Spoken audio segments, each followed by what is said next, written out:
Assalamu alaikum everyone. Welcome to Mathematician YouTube channel and I hope you all will be fine. Okay, अब next जो हमारा question है question number 7 exercise 1.3 next proceed करेंगे हम लोग. Okay, question number 7 start करने से पहले अगर आप लोगों ने चैनल सब्सक्राइब नहीं किया हुआ तो काइंडली सब्सक्राइब कर दें, बेल आइकन का बटन लाजमी प्रेस कीजिएगा. ओके, अब क्वेश्चन नंबर 7 में हमें उन्होंने दिया हुआ है कि हमने मैट्रिसेस हैं, इनमें से ए और बी की जो वैल्यूज़ हैं ना हमने वो निकालनी है. ठीक है, इनको पहले इनको ऐड कर लेंगे, सिंप्लीफाई कर लेंगे लेफ्ट हैंड साइड को. लेफ्ट हैंड साइड को सिंप्लीफाई करने के बाद हम इसकी कॉरस्पॉन्डिंग एंट्रीज़ के साथ इनको कंपेयर कर लेंगे. ठीक है, फिर हमारे पास वैल्यूज़ आ जाएंगी ए और बी की. तो स्टार्ट करते हैं लेफ्ट हैंड साइड से. लेफ्ट हैंड साइड हमारे पास है 2 × 2 -3 4 और ए और +3 × 1 8 बी और -4. ठीक है, तो यहाँ पे 2 को मल्टीप्लाई करेंगे तो ये 4 आ जाएगा, -6 और 4 2 ज़ार 8 और नेक्स्ट हमारे पास ये 2a है, ये हमारे पास a है. ठीक है, तो ये 2a आ जाएगा हमारे पास. तो ये 3 को अंदर मल्टीप्लाई करेंगे 3 24 3b और -12 आ जाएगा हमारे पास. नेक्स्ट जब हम इसको आगे करेंगे तो इन दोनों को हमने ऐड करना है. ऐड कर लेंगे 4 + 3 हमारे पास जो है 7 आ जाएगा. यहाँ पे 7 लिखेंगे तो 7 आ जाएगा. यहाँ पे 4 + 3 हमने किया तो 8 + 3 भी आ जाएगा. इसको मतलब ये नहीं हो सकता सॉल्व, तो इसको 8 + 3 भी ही लिख देंगे. नेक्स्ट हमारे पास -6 + 24 है तो इसका आंसर +18 आ जाएगा. 2a + -12 है तो 2a -12 आ जाएगा. ठीक है, इसके इक्वल जो है ये वाली हमारे पास अब राइट हैंड साइड है. ठीक है, अब हम इसकी इक्वल राइट हैंड साइड लिखेंगे 7 18 10 एंड 1. अब इनको कंपेयर करेंगे हम लोग. इनको कंपेयर करके ए और बी दोनों की वैल्यूज़ जो है हम लोग वो फाइंड आउट करेंगे. ठीक है, तो इनको कंपेयर करेंगे 8 + 3b = 10. तो b की वैल्यू हम यहाँ पे निकाल लेंगे और यहाँ पे हम लोग निकाल लेते हैं a की वैल्यू 2a -12. इसके कोरस्पॉन्ड एंट्री जो है वो ये है 1, तो यहाँ पे 1. ठीक है, अब ये 3b है = 10 - 8 आ जाएगा. 3b = 2b = 2/3. ठीक है, 2/3 इस b का हमारे पास आंसर आ जाएगा. 3 पे डिवाइड करेंगे ना बोथ साइड्स पे तो 2/3 आंसर आ जाएगा.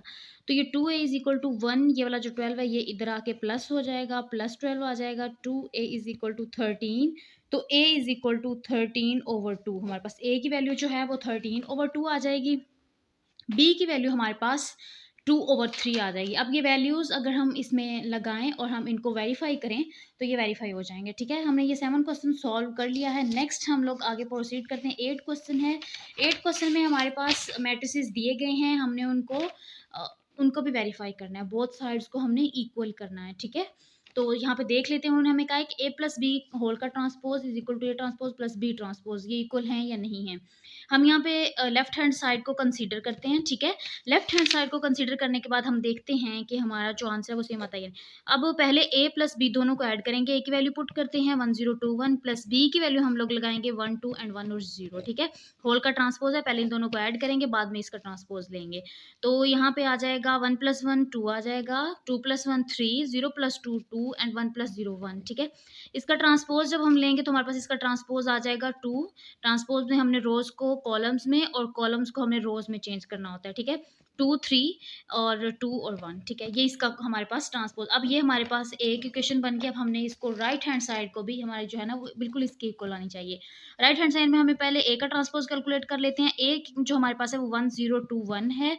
इसका ट्रांसपोज हमने फाइंड आउट करना है तो ये 1201. ठीक है, ये इसका ट्रांसपोज आ जाएगा. बी का ट्रांसपोज हमने फाइंड आउट करना है तो बी की वैल्यू पुट करेंगे 1210. इस होल का ट्रांसपोज लेंगे तो 1 1 2 और 0. ठीक है, तो ये हमारे पास आ जाएगा. अब इन दोनों को हमने ऐड करना है. ऐड करके देखना है कि हमारा आंसर जो है वो दोनों साइड्स का इक्वल आता है या नहीं. ए का ट्रांसपोज प्लस बी का ट्रांसपोज है तो ए ट्रांसपोज की वैल्यू पहले लिखेंगे 1201. ठीक है, इसके बाद प्लस 1120. तो देखेंगे कि हमारा आंसर जो है वो सेम आता है या नहीं. 1 + 1 2, 0 + 2 2, 2 + 1 3, 1 + 0 1. ठीक है, तो ये देखें अब ये वाली जो हमारे पास आई है वैल्यूज़ मैट्रिसेस की और ये वाली जो हमारे पास वैल्यूज़ हैं ये दोनों सेम हैं, तो हम लिखते हैं कि ए प्लस बी होल का transpose is equal to A transpose plus B transpose. ठीक है, इसी तरह से नेक्स्ट पार्ट हमारे पास है ए माइनस बी वाला, वो भी बिल्कुल हम इसी तरह से सॉल्व कर लेंगे। ठीक है, नेक्स्ट हमारे पास है, उन्होंने कहा है कि आप लोगों ने हमें बताना है कि ए प्लस ए ट्रांसपोज हमारे पास सिमेट्रिक है या नहीं।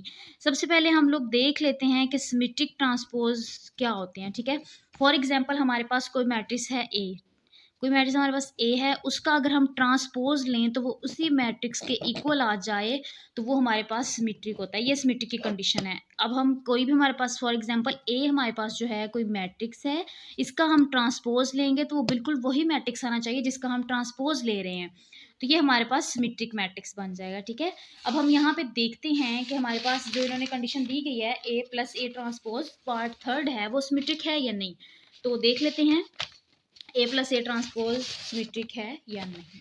ओके, तो हमारे पास ए की वैल्यू हमें पता है, हमारे पास है ए इज इक्वल टू 1 0 2 और 1। ठीक है, तो अब हमने पहले फाइंड आउट करना है ए प्लस ए ट्रांसपोज। ठीक है, ये फाइंड आउट करते हैं, तो ए 1 0 2 1 प्लस 1 0 2 1 का ट्रांसपोज। ठीक है, अब हम इसका पहले ट्रांसपोज फाइंड 1 0 2 1 इसका ट्रांसपोज फाइंड करेंगे, तो 1 2 0 1। ठीक है, हमने इसका ट्रांसपोज फाइंड कर लिया। अब हम इसको ऐड करेंगे तो हमारे पास आ जाएगा 2 2 और यहाँ पे भी 2, यहाँ पे भी 2, ये हमारे पास इसका आ गया। अब हमने इसका देखें ट्रांसपोज, अब हम उन्होंने हमें क्या कहा है कि आप लोग बताएं कि ए प्लस ए जो ट्रांसपोज है वो सिमेट्रिक है या नहीं।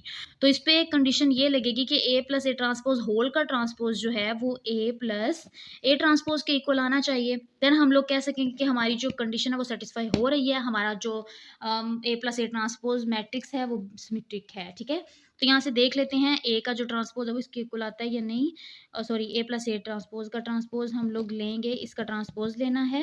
यहाँ पे ए प्लस ए ट्रांसपोज की वैल्यू हमारे पास 2 2 2 2 है। ठीक है, इसका ट्रांसपोज लेंगे तो 2 2 वही वाला मैट्रिक्स हमारे पास आ जाएगा, कोई चेंजिंग इनमें नहीं है। तो इसका मतलब है कि हमारे पास ये सेटिस्फाइड हो गया है कि ए प्लस ए ट्रांसपोज हमारे पास सिमेट्रिक है। ठीक है, नेक्स्ट हमारे पास है B plus B transpose part number 5 जो है वो सिमेट्रिक है। बिल्कुल इसी तरह से बी प्लस बी ट्रांसपोज को भी हम लोग सिमेट्रिक शो कर लेंगे। ठीक है, नेक्स्ट हम देखते हैं इसमें 4 जो पार्ट है वो है ए माइनस ए ट्रांसपोज जो है वो स्क्यू सिमेट्रिक है या नहीं। अब स्क्यू सिमेट्रिक में जो कंडीशन होती है वो बिल्कुल अपोजिट होती है, मतलब अपोजिट तो नहीं कह सकते, बस माइनस का साइन हमने यहाँ पे लगाना होता है। ये माइनस का साइन है और ये ए माइनस ए ट्रांसपोज है। इसका अगर हम ट्रांसपोज लेंगे तो वो इस माइनस मैट्रिक्स के आना चाहिए, मतलब मैट्रिक्स में हम लोग माइनस कॉमन लें तो वो इनके इक्वल आना चाहिए, अदरवाइज ये सिमेट्रिक नहीं होगा। फॉर एग्जाम्पल हम लोग कोई ए ट्रांसपोज लेते हैं। ठीक है, सॉरी, कोई भी ए मैट्रिक्स है उसका हमने ट्रांसपोज लेना है, उसको स्क्यू सिमेट्रिक हमने सेटिस्फाई करना है, तो यहाँ पे ये माइनस ए ट्रांसपोज माइनस ए आएगा तो ये हमारे पास होगा। ठीक है, सिक्यू सिमेट्रिक, अदरवाइज ये हमारे पास सिक्यू सिमेट्रिक नहीं होगा। ए का ट्रांसपोज इक्वल टू माइनस ए हमारे पास आएगा, यहाँ पे माइनस है, सिमेट्रिक में यहाँ पे माइनस नहीं होता, लेकिन स्क्यू सिमेट्रिक में यहाँ पे माइनस होना लाजमी है। अब हम देख लेते हैं ए माइनस सॉरी ए माइनस हाँ ए माइनस ए ट्रांसपोज हमारे पास स्क्यू सिमेट्रिक है या नहीं। ए माइनस ए ट्रांसपोज यहाँ पे हम लोग वैल्यूज लिख ले, पहले A minus A transpose find out कर लेते हैं, फिर इसको स्क्यू सिमेट्रिक प्रूव करेंगे। 1 0 2 1 है हमारे पास ए माइनस ए ट्रांसपोज हमारे पास है 1 2 0 2 1 इसका ट्रांसपोज। ठीक है, तो यहाँ पे हम लोग यहीं से आगे प्रोसीड करते हैं 1 0 2 1 माइनस 1 2 0 1। ठीक है, इसका मैंने ट्रांसपोज ले लिया, ये 1 0 और इस तरह रोज में और 2 1 इस तरह से। ठीक है, अब हम इनको सिंप्लीफाई करते हैं। 1 माइनस 1 0 2 माइनस 1 2 0 माइनस 2 -2 1 माइनस 1 0। ठीक है, अब मेरे पास ये वाला मैट्रिक्स, अब हमने इस मैट्रिक्स को जो है ना वो स्क्यू सिमेट्रिक प्रूव करना है। ठीक है, अब यहाँ पे हमारे पास कंडीशन लिख लेते हैं पहले से ही, A minus A transpose whole का transpose is equal to minus A transpose.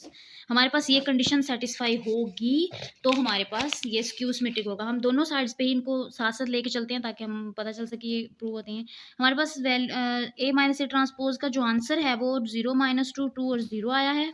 ठीक है, इसका हमने ट्रांसपोज लेना है और यहाँ से हमने माइनस कॉमन लेना है। ठीक है, तो ए माइनस ए ट्रांसपोज है हमारे पास, यहाँ पे हमारे पास 0 -2 2 और 2। ठीक है, तो अब देखेंगे ये इक्वल कैसे आते हैं। यहाँ इसका ट्रांसपोज़ ले लेंगे, इसको माइनस से मल्टीप्लाई कर देंगे, इक्वल आ गया तो देन ये स्क्यू सिमेट्रिक होगा, ठीक है। इसका ट्रांसपोज़ लेंगे तो ये 0 2 और ये -2 और 0, ठीक है। इनको मैंने रोज़ को कॉलम्स में और कॉलम्स को रोज़ में चेंज करके इसका ट्रांसपोज़ ले लिया। अब माइनस को मैं जब अंदर मल्टीप्लाई करूँगी तो 0 माइनस से मल्टीप्लाई होगा 0, ये -2 हो जाएगा, ये माइनस माइनस +2 हो जाएगा और ये यहाँ पे ये 0 है, ठीक है।